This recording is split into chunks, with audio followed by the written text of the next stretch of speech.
አሎ ኣብቲ ዘለዎ ንህይወት ኣብዘይ ምህላዋ ንሎሚ እናተቃለሳ ንጽባሕ ዘማዕድዋ ምንባር እኮ ምብላዕ ምሳይ ጥራይ ኣይኮነን ምንባር እኮ ምፍቓርን ምግያጽን ጥራይ ኣይኮነን ምንባር እኮ ብዙሕ ትርጉሙ ነቲ ንስኻ ብንስኻ ምርኣይ ዓለሙ ክንደይ ሃብታም ኣሎ ዘይዕጉብ ብነፍሱ ንሓጎስ ደኻታት ርዩ ዝንቕንቕ ርእሱ ምስ ገንዘቡ ደስታ ሲኢኑ ኮለል ምስ በለ ህይወት ምርካብ ዘይኮነ ንዕጋብ ምዃኑ ዘስተብሃለ ምቕያሕ ምግጃፍ ኣይኮነን ኮት ነገር ኤሮጳ ኣሜሪካ ይዝቕመጥ ኣይኮነን ቁም ነገር ፔንካዶ ከምቲ ትደልዮ ተንበድብዶ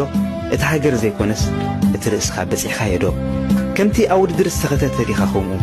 ከምቲ ቃሕትኡ ገዲፉ ዝጥምት ቃሕታ ኸባቢኡ ከምቲ ሓድሽ ክዳን ገይሩ ሓድሽ ዝጥምት ከምቲ ጥዒሙ ንኖር ዓይን እናበለ ዝህውትት